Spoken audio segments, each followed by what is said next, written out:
15-year-old Hannah Suma cleans vegetables to cook dinner for a family. But this is not her family, and she is not paid for her work. Hannah also cares for the children and does housekeeping.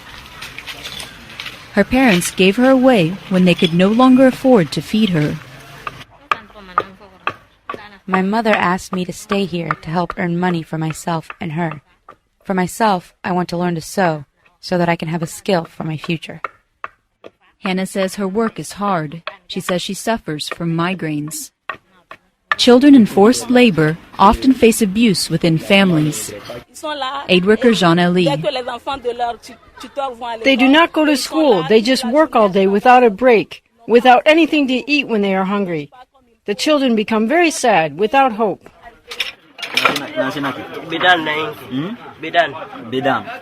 Sorting his tools, Ali Kamara says he is happy to be learning carpentry.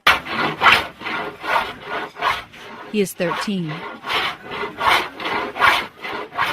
He was given away by his family to a man on the day of his father's funeral. The man forced him to sell plastic buckets and pots. An aid group for trafficked children then helped him find an apprenticeship at this carpentry shop. Ali still is not paid, but says now he is learning a skill that can be valuable his whole life. Every day I make a wooden door like this. I just want to be a good worker. Ali says he does not have time for hobbies or school. His work is his life.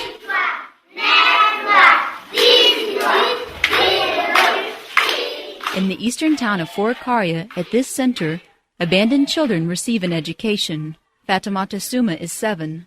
Authorities say they rescued Fatimata from a cousin who was trying to sell her in Sierra Leone. When she was returned, Fatimata's parents asked the center to keep her and provide her a better life. Administrator Raphael Sekuiti says poverty is the reason parents sell their own children. This is their idea, but I think in Africa this reason is not enough, because we live in tight communities, and when things are not going well for a family, they should be able to get help from their neighbors. If that is no longer the case, it is very sad.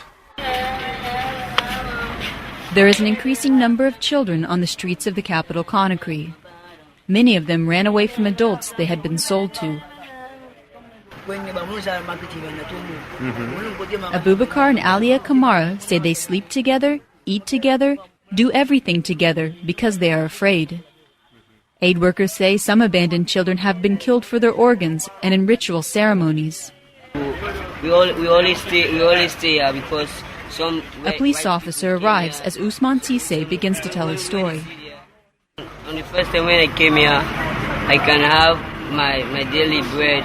But now it's too hard to have daily bread because now I can hear some grumble. Usman says recent political instability in Guinea is making life for street kids even harder. Kari Barber for VOA News, Guinea.